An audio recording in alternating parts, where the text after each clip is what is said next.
What's up, everyone? Welcome to the Metal Maniacs podcast. I'm Jay Ingersoll, and today's episode is brought to you, as always, by Stark Real Estate. They do real estate right. Click the link below for all your real estate needs. Today, we are rolling on to reaction episode 30. We've done this 30 times. We reacted to a ton of different bands now through 30 times of doing this, and these are fun episodes. Today, Jeff Wright joins me as co-host. His first time sitting in on a reaction episode like this. We have done one like reaction swap bands before, and that was a fun, so go check that out. But Jeff sat in, helped me out. It's always better when you have two people doing the reaction episodes so you can get a little bit different flavor on each one of these. As always, if you want to support the show, you can go over and join our Patreon. We have bonus episodes, ad-free episodes, and you can get episodes early over there. And please subscribe if you're watching on YouTube, or give us a review and follow us on your favorite streaming platform. With that being said, let's jump into this.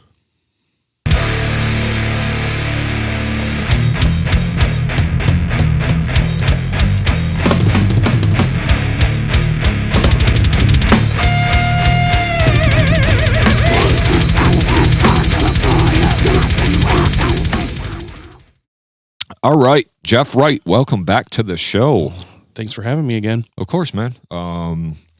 Like I had said before, if you're just listening or watching and you just see Jeff for the first time, there's going to be different people sitting in that chair, but Jeff's helped out with the show. He's brought a lot of good ideas, so you'll see him be part of the show moving forward.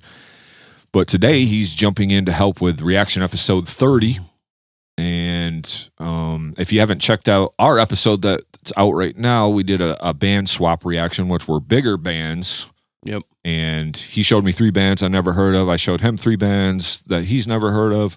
And we were both pretty happy with the outcome. And both discovered cool bands. So if you guys want to discover cool bands, make sure you go check that out. Yep.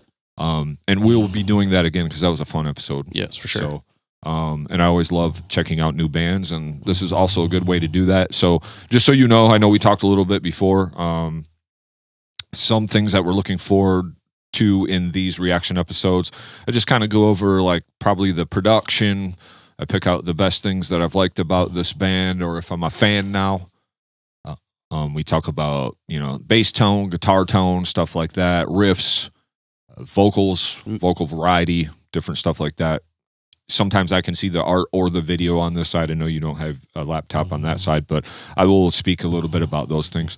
Also, if you guys want to send stuff in, you can send it to the metalmaniacs.mi@gmail.com. We will get back to you, and we'll get you on an episode as soon as we can as far as reaction. But we are looking for the heavy shit. Like, I want the heavy, I understand we can do some lighter rock or post rock stuff like that. I'm a fan of everything, but as far as this show goes, I want to discover new death, black, grind, that kind of shit. That's what I'm looking for. Hardcore, metalcore. Yep, exactly. All those kind of things. It doesn't have to be the craziest, grindiest. I'm not looking for Toilet Bowl Slam always, and I do love that shit, but I need the heavy stuff. Yep. I don't need a Daughtry or a those aren't the things I really want to discover on the show. So, with that being said, I will give you a little information about that band, and then what we'll do is we'll go back and forth. So I'll let you kind of give me your feedback first, and then on the next one, I'll give you my feedback first, and then we'll go back and forth on it. All right, sounds good. Like that. So, jumping into this, first band, it says Perrish 9. It says, "Hi, thank you so much for the opportunity to submit our music. We would love to be considered to be part of your Metal Maniacs. Below is our submission for review. If you need any additional information, please let us know, and we'll be happy to provide it." So let's see. We are going to pull up. Give me one sec. So this is Perrish 9. I'm just waiting for it to load. It's moving a little slow this morning, but okay. This song is 2 a.m. by Perrish 9. And if I can find a little bit more about the band while I'm watching this, we will do that.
All right. You go ahead and go first. You're the guest of honor, buddy. All right. Well, that was very good. Well put together, well produced. In the beginning, in the end, a little almost like Linkin Park-ish intros, outros. I would say that song is pretty ready for radio play. Yeah. I mean, there was nothing bad about that production-wise, vocal-wise, music-wise. Perfect. Yeah. Yeah. I just got done saying we wanted the heavier shit on this show, but sometimes when something's really, really good, it's undeniable. Right. And that's one of those things where it's like, I will take that on the show because it was that fucking good, right? Right, like, yeah. To me, I'm hearing like some Paramore-ish in there. Yeah. Breaking Benjamin, if it had female vocals, that kind of thing, because it did have some heavy chugs in there, right? So enough to kind of keep me still interested. Yep. Not as heavy as a Spirit Box, but kind of, maybe an adjacent cousin of that. Yep. But the vocal patterns were awesome. The songwriting was great. All of the tones, production, and everything was amazing. Yep. I mean, this video has 82.6K views. So, and they have 11.4K subscribers, and that's just their YouTube. So, obviously, this band is shaking and moving, or they have, good enough stuff to be out there. Right. Right. Like, does it say where they're from? Let's see. I will tell you in just a second. Yeah, I should have asked for more, or now that Josh is vetting this, when we have that. It just says melodic hard rock with a dark pulse.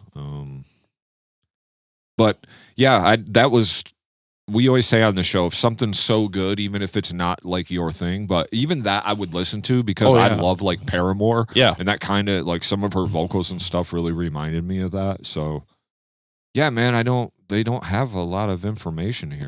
It doesn't really, like their Facebook doesn't really say much, where they're from or whatever, but, very cool, man. Very good. The video was well done.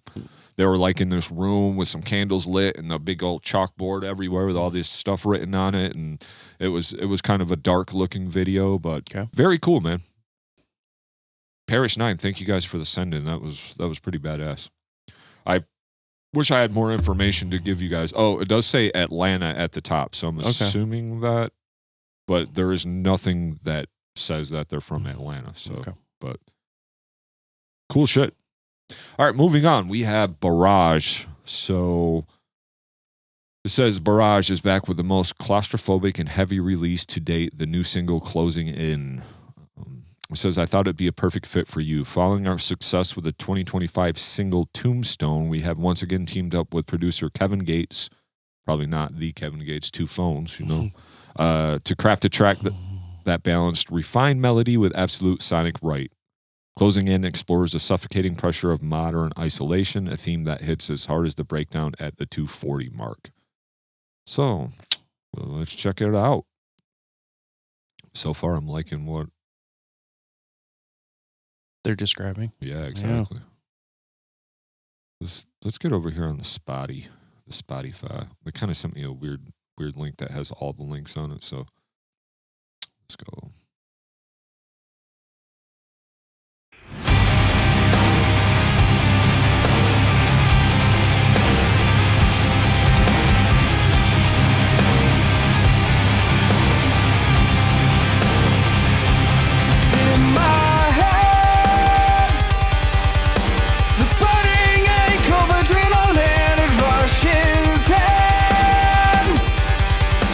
And I can't stop the shaking.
I just want to jump in here real quick and remind you that on August 14th and August 15th, Michigan Metal Fest is happening at the Lila Arboretum in Battle Creek, Michigan.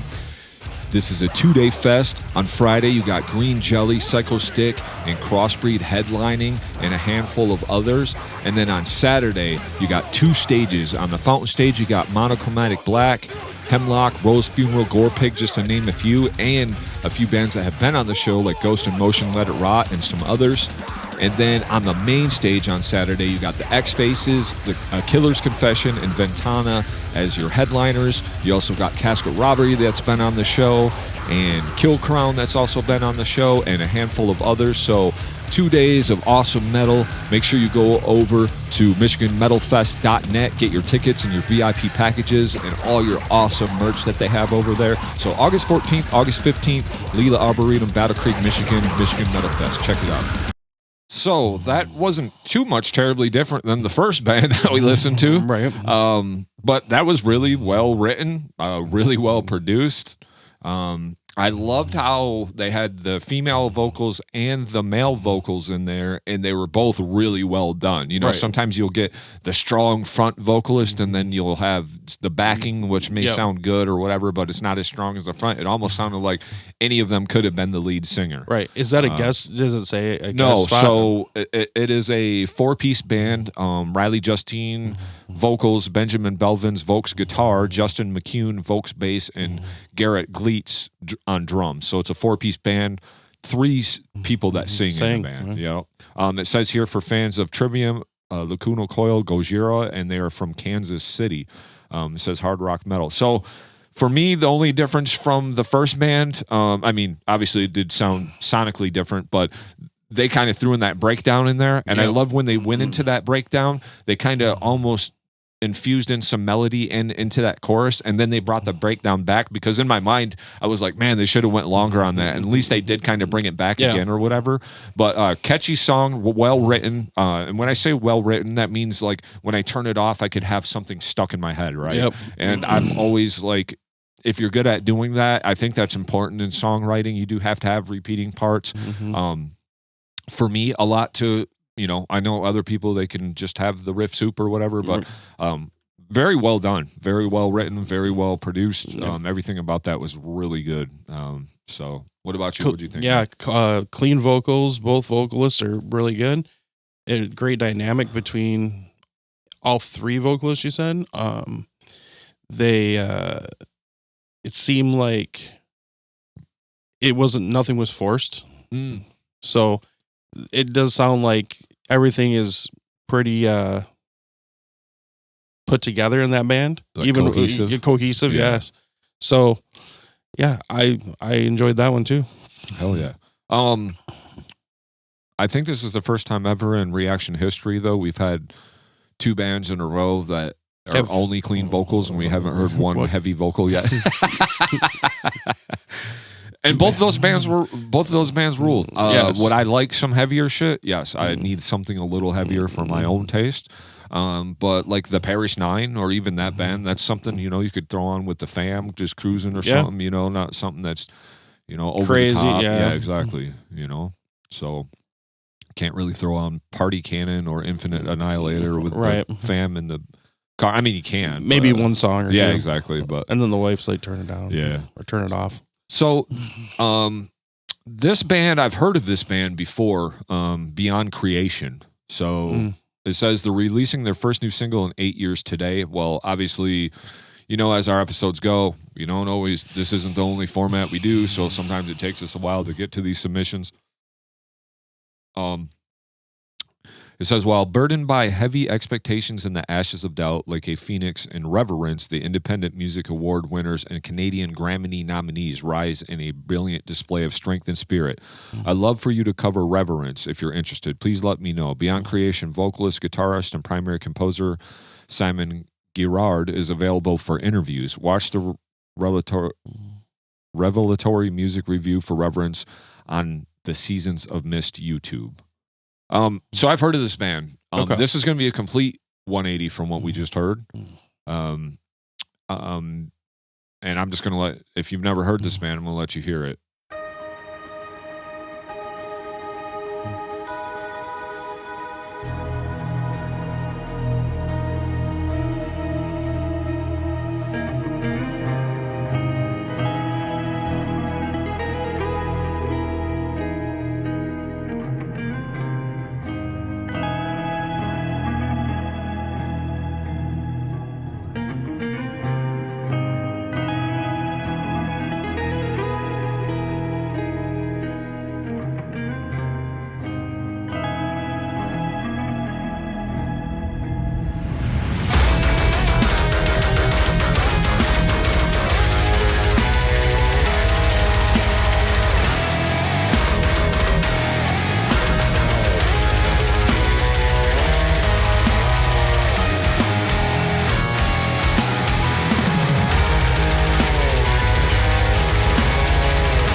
All right, dude.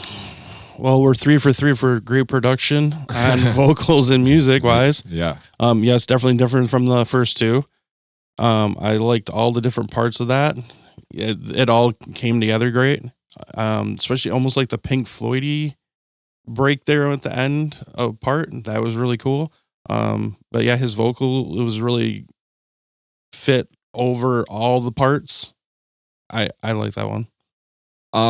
For me, I kind of knew what I was going into because I heard this band before. Okay. And I actually thought it was surprising that, I mean, I know it's their label and he does send us stuff from Season of Mist. So it was kind of cool that he sent us this just because I'm like, I did hold this band on a high pedestal as far as like technical death metal. Because these are the kind of guys who are like Rivers of Nile or that band I showed you, like the Infected Dead, where the bass player's just shredding in the background with all of the like, and they all don't have stocks on their guitar, no head stocks. So they're going to be shredding as soon as you see them or whatever. But I knew that these guys were going to be like technical death metal. And, but there was a lot of dynamics in there. So it wasn't just like, hey, look at me, I can play type thing. It's like, here's some melody. They even broke it down in the middle of the song and then got heavy again. And they showed off their musicianship in a way that, benefited the song instead of just like, hey, look at me, I practice a lot type shit, like, Yeah, you could hear a lot of underneath parts underneath what was going on. Yep. So yeah. For sure. It served the song, all of the technicality. Yeah. There was one part too where the drummer was blasting and then he like rolled across the toms as he was like, the one hand was still blasting on the ride, but then I'm sure people have done that before, but I just thought that was like way noticeable. Noticeable this time for sure. Yeah, I thought it was just a super cool idea that like, when you're blasting like that and then just like do like all the way across the toms. I'm like, man, I've never really seen anybody do that before. I'm sure they have, but I just thought that was a cool little touch in there. But that shit was badass. That's exactly the kind of shit that's up my alley. I love tech death metal, especially if it's done well. And these guys have always done it well, and I always know that people praise their bass player, and you can hear him in the background. He's just tapping and doing all these solo shit, but it served the song. So, I have no notes on that. I thought that was awesome. The video was absolutely amazing. The production was awesome, and he said he was available for interviews, so that would be badass to get that dude on the show because his band rules. And you said that's their first release in 8 years? Yeah, and it said they were nominated Canadian Grammy nominees, so that's pretty damn cool too. Yeah. But yeah, hell yeah, badass. All right, moving on. We've had this band on the show before. It says, hey, just dropped a new track called Payable and Blood. This band is called Omittance. A little different tempo from the last React episode with Narcissus. Hope you guys like it. And he just sent a Spotify link, so I don't know if we talked a little bit more before about this band, but he didn't really send much more information in, so I guess that's what you get.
Okay. Like I said, this band's been on the show before. We've listened to so many bands. I don't remember what the last reaction was like. A lot of that I did like. Pretty heavy. I love some of the groove and stuff. It sounded really good. Trying to find more information about the band. They are from Winnipeg. Winnipeg, MB. So Canada, I guess.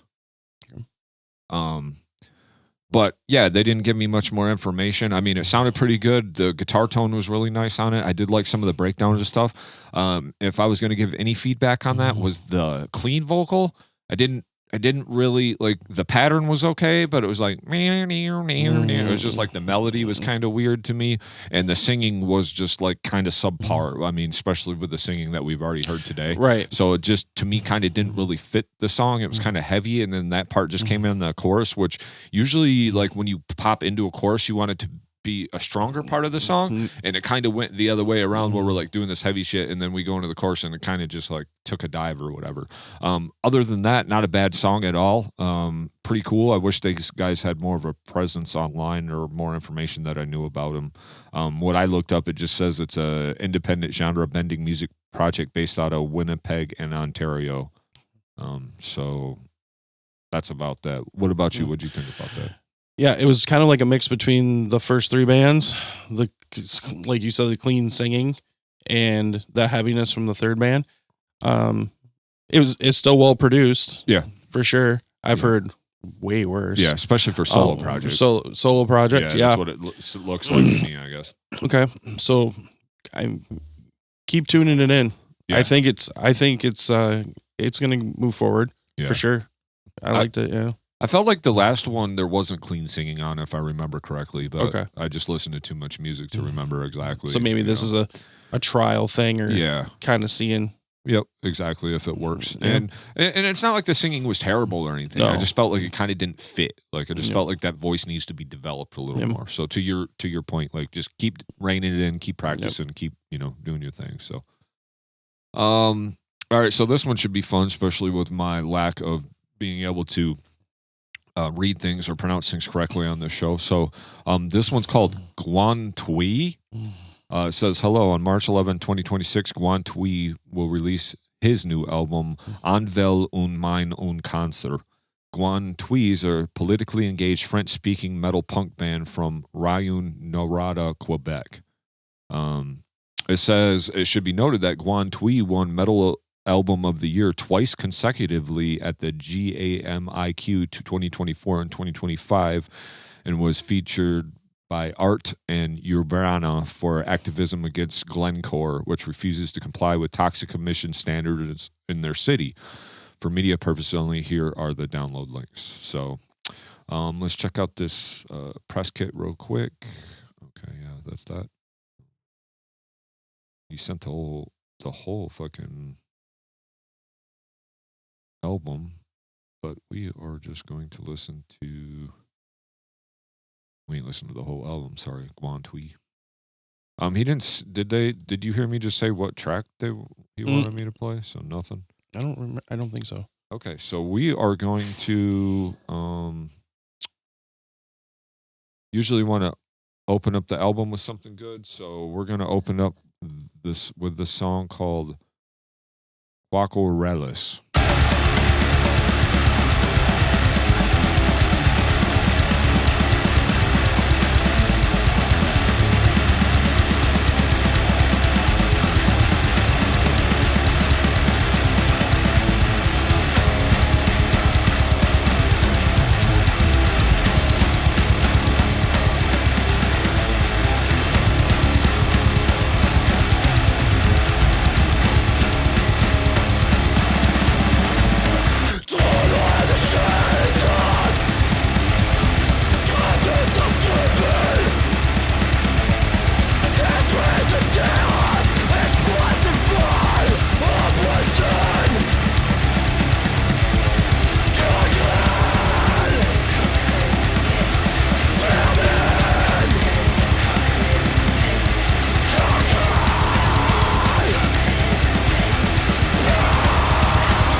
Hey, just real quick, wanted to jump in here and remind you guys that if you wanted bonus episodes or early ad-free episodes, you can join us on the Patreon.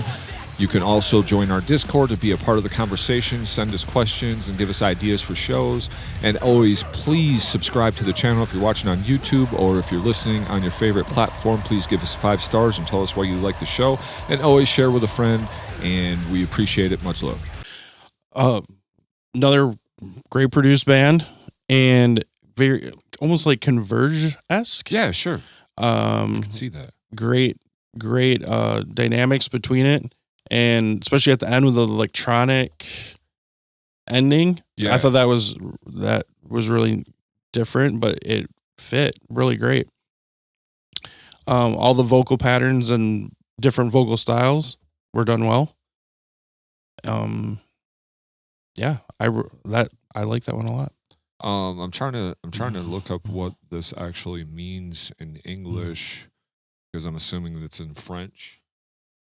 But yeah, when they say punk, sometimes I'm kind of take it or leave it on the punk thing. But there was just the one part that was kind of more the upbeat, But then I wasn't expecting that breakdown, because it was just kind of like thrashy and upbeat most of the whole time. I did fuck with that though. I really liked that a lot.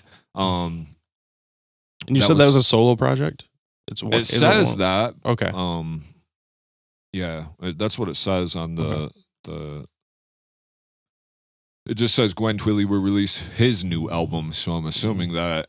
But then it says Guhn Twei's politically engaged French-speaking metal punk band. So maybe it's his idea, and then he has players go out with him. Yeah, maybe like the Biscuit Merchant, like that's his, Justin's band. But at the end of the day, like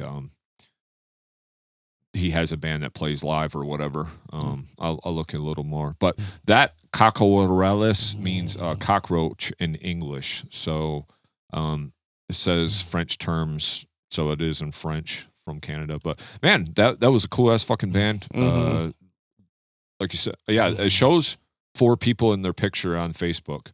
Okay. So it must be a band, and they're out doing shit. And they must stand for something, obviously, against toxic emissions, which that's cool. Keep standing for that. Shows a bunch of live pictures of them or whatever. So yeah, 4-piece from Montreal or from Canada.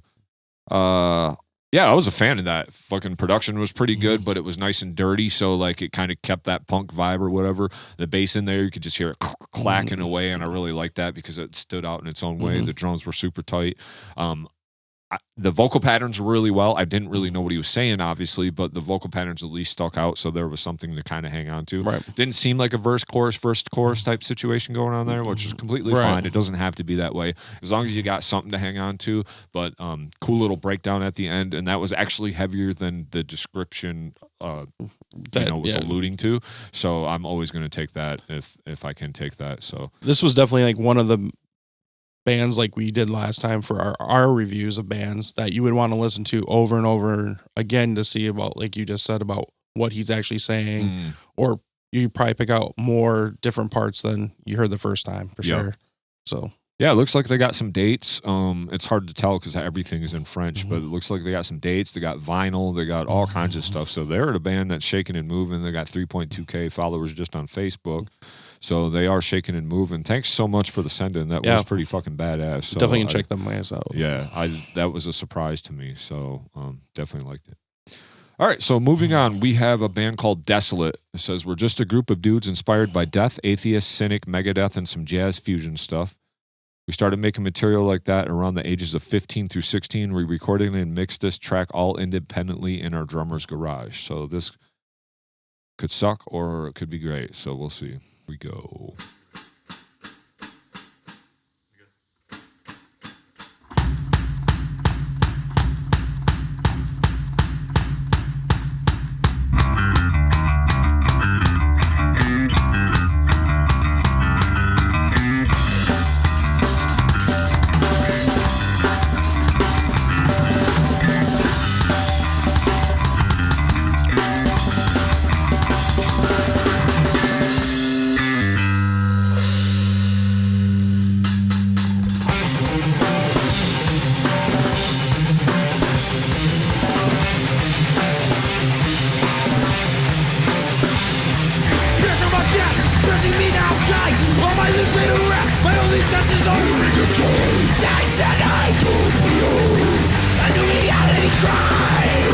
Darkness consumes my soul, deep within the night. But there is no sweet grace in my life. For my eyes, all these fears go inside. Trapped deep inside, dragging me underneath. Agony fills my mind inside. My soul sinking deep, fingers meticulously rest. My lips feel amplified.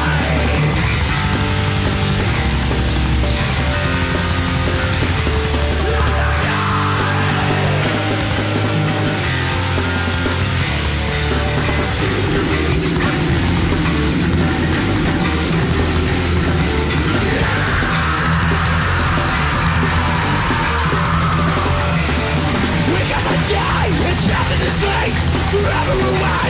Without my own mind, isolation, fate, my eyes filled with rage. It's losing out, I cannot escape. Trapped deep inside, dragging me underneath. Agony fills my mind inside. My soul sinking deep, fingers meticulously as my lips feel amplified.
All right, cool. I'm going to start off with this one. As far as this goes, I felt like the intention was there. Like there was some cool shit about to happen a lot of times. I could see the influence of death, especially like, man, down, like some of them chordy, like breakdown, and they did bring that back. I see their influences shining through. They don't have a lot out here. I looked up the Instagram But overall, I just think it needs a lot more polish on it. Yeah. The production itself was just hard to discern what was going on because it was recorded in a garage, and I do understand that sometimes we want to get stuff out there, but the problem is sometimes first impressions are a motherfucker, so if someone listens to that, they don't really know what they're going to get until you guys actually get into the studio. I wouldn't necessarily say sharing your music. I understand budget-wise and by any means necessary, but it is 2026, and we can't offer better things than that. I also felt the flow of the music was just kind of all over the place. They just like stopped randomly sometimes and then started something else. Like many parts. Yeah, like it was almost 2 songs. Yeah, there was just a lot of just kind of herky jerky shit going on where it's just like I feel like once you kind of get more of your ideas and learn how to songwrite a little better, you can still do all the technical shit and like and have the song take somewhere, but the transitions need a lot of help. You can't just like randomly stop and then start again because it's just like kind of I don't know what the hell's going on or whatever.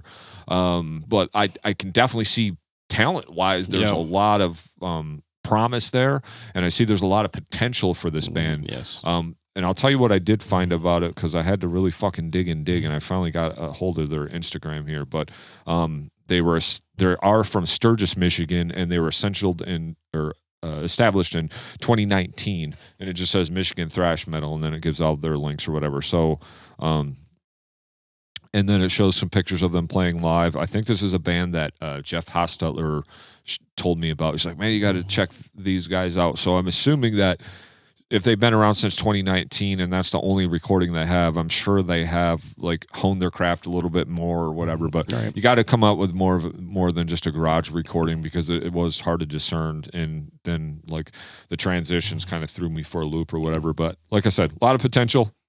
Yep. And vocal pattern wise, it was kind of weird too, because he's like, blah, blah, blah, blah, blah, like it just kind of didn't really go, like there was no rhythm or anything to the vocals. It just seemed like a bunch of vocals over a lot of stuff going on underneath. But what do you think? Same, polish that up, shorten the parts out, the segments, like that solo part at the end I felt was too long. And like I said, it was almost like 2 songs going on.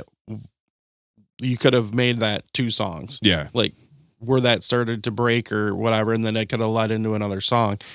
Yeah, so just clean up the things. And then I think it would sound good with better production for sure. And I mean, they said they started when they were 15 or 16 making stuff in the garage. So I'm assuming if they were 16 and they started in 2019, then we're 22, 24. Yeah, somewhere around 24, 25. So they're still pretty young or whatever. So like, just keep doing your thing. That's all constructive feedback.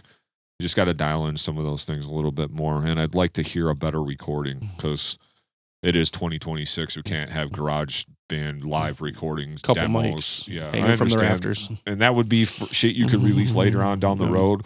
But get a good recording and then take that shit offline, and then when you do your,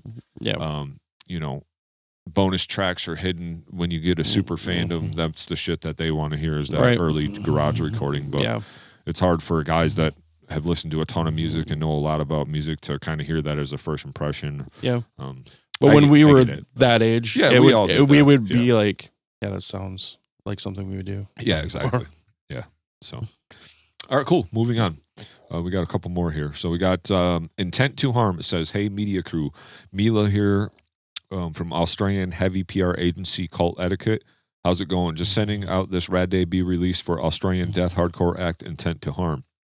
It says, this is a pretty epic tale. Matt Turkington, a well-known figure in the Australian heavy underground and owner of Vicious and Instant Records, has spent the last few years battling the ramifications of botched back surgeries. These surgeries left him unable to perform extreme vocals, which he found difficult to handle. However, while in recovery, he managed to teach himself guitar while laying down and has now formed a band around it. Pretty inspiring, really. Here's a full press release with a complete story for you to check out, plus their debut single, Drained of Life, and all the media assets. So that's pretty cool.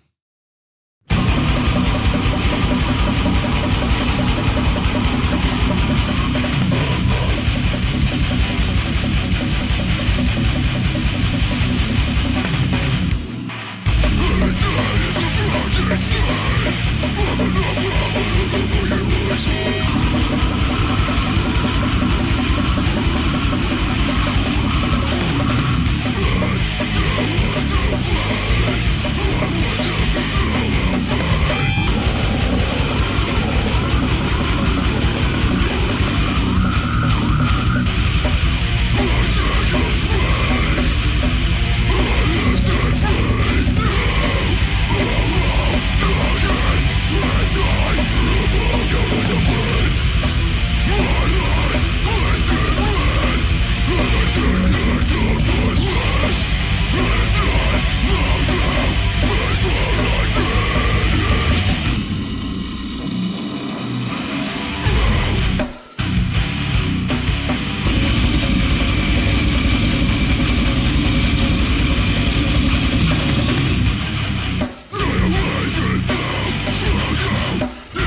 Oh, yeah, that was a lot to take in. I like the vocalist. Now, is he doing? It says he learned guitar, so is he back doing the vocal? I can tell you. They sent me the whole press kit here, so I can give you some more information. But yeah, continue, I'll let you know. The vocal, different styles of vocal, I thought were done really well, and the guitar parts and the drummer is awesome.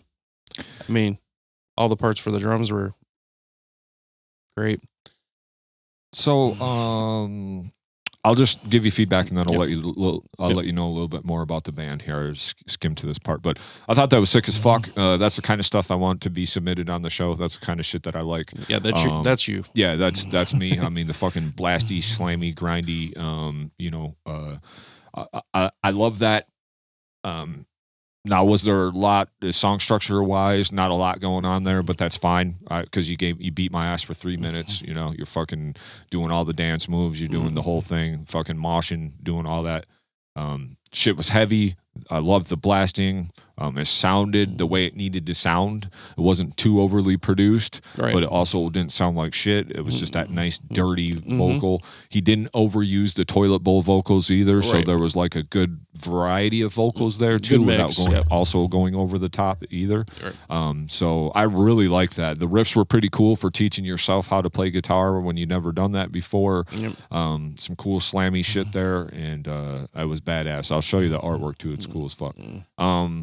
But it says on the backstory, I kind of went over what he said, but it said after he started teaching himself the guitar, and then it says longtime friend and former Internal Devour bandmate Tom Logan joined on bass, while drummer Connor McLaughlin was brought in from the United States as a session drummer. When it came time to choose a vocalist, the band wanted someone who could further amplify the aggressive nature of the music.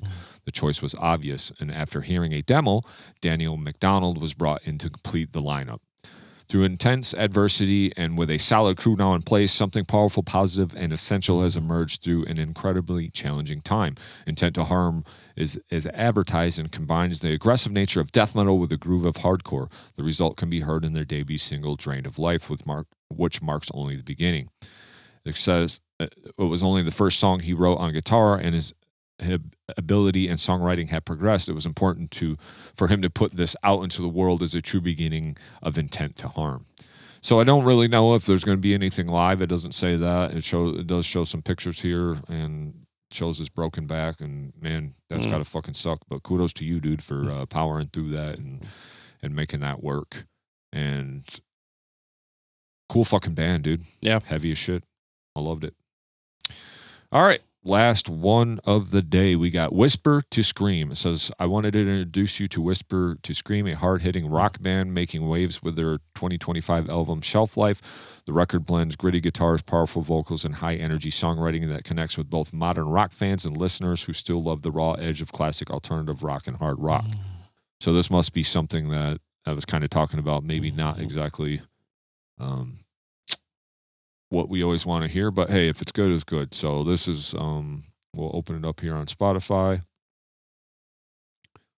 see what Whisper to Scream, and we'll just go with the top song. No, we're gonna go with the song Bondage because that has more plays. So Whisper to Scream, Bondage. Here we go.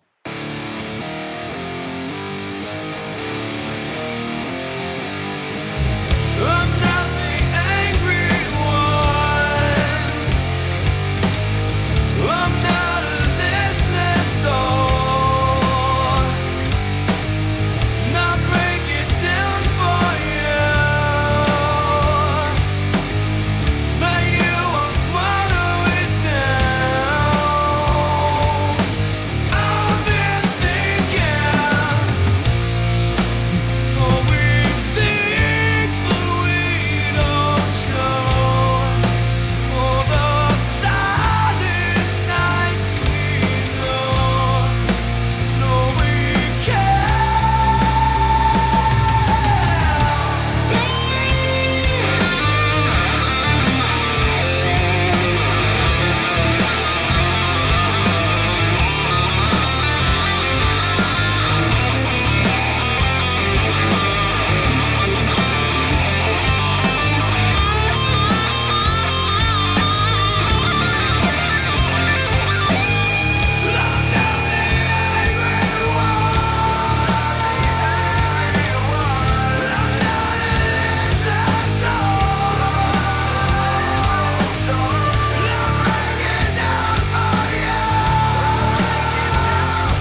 Okay, so I guess, you know, when you put labels on things, sometimes you don't really know what to expect.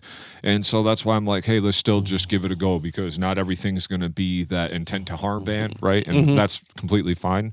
But like I've said a million times on the show, and I said even in this episode, when something's done pretty well, you can't help but not know, respect it or like it. And I'm a huge Alice in Chains fan, and I heard a lot of Alice in Chains going on there. Alice in Chains, Candlebox. Yeah, and that singer was awesome. So I could get down with that. I really fucking actually like that a lot. Like more than I thought when it said alternative rock or grunge, because you never know what you're going to get, you know? And this show, we support all kinds of music that's heavy adjacent, you know, not everything is going to be grind, blast, tech, death metal. I get that. I would like more of that, but this was excellent. I thought it was great. You know, production wise, it was kind of middle of the road. It wasn't like super overly produced. You could tell it's like kind of a, you know, a getting going kind of act, right? Even the art wasn't really all that fantastic. It was kind of middle of the road, but the music itself and the vocals and like the songwriting was really, really good. I wish they would have came back after that heavy part at the end and tacked down a chorus again, because that would have kind of just bookshelfed that chorus and made it a little more sticky at the end or whatever. But that was kind of my only feedback. The bass stuck out. They had a little solo in there that was really Jerry Cantrell-esque. And like I said, I love Alice in Chains. I love Candlebox. I love Stone Temple Pilots. And it kind of lended its way to all of those things. So that was really fucking cool. Yeah. That was really cool. It's like a lot of like, you know, the new metal's coming. Kids are doing new metal stuff. This is definitely a band that's doing the 90 grunge with a little bit more maybe grit to it or heaviness to it. Yeah. And I thought it was done really well. Okay. Yeah. Cool. So Whisper to Scream, thanks for the send-in. Cool shit for sure. So that concludes reaction episode 30. Done this 30 times now. That's a lot of different music to listen to, a lot of bands we've discovered on the show, a lot of cool shit. I know it's your first one sitting in, but I appreciate you sitting in. Thank you so much for that. And, you know, you guys keep sending your stuff in to the Metal Maniacs @gmail.com. We will respond and let you know that we got the submission, and we'll put it in the queue. I don't think we're running out of stuff, but I'm going to try to get more of these in if I can, just to try to produce more, you know, episodes, but sometimes it's hard because it's just a lot to produce. So, with that being said, anything else from you, Jeff? Keep creating, grow your scene. Okay. Oh, yeah. Much love. Keep it metal. Peace. Thank you so much for checking out the episode. If you're watching on YouTube, please consider hitting the subscribe button. It really helps our channel grow. If you want to be notified when a new episode comes out every Tuesday or a bonus episode, hit that bell so you can be alerted of that. Also, if you're just listening to the show, please consider taking a couple seconds to give us a 5-star review over on your favorite platform. We really appreciate that, and it does go a long way. Share the show with a friend if you discovered a new band or like what we do here. And if you want bonus content and early episodes, you can go over and support us on Patreon to keep this show going and help build this show bigger than what it is. And I really appreciate that. A lot goes into this show, so that helps us out a ton. And if you want to join the community, there's a Discord link below. It's free to join. You can pop on in. We can keep the conversation going over there. Also, shout out to Josh Hibbs and our sponsor, Dave Stark at Stark Realty, for making this show possible. And much love. Keep it metal. Thank you.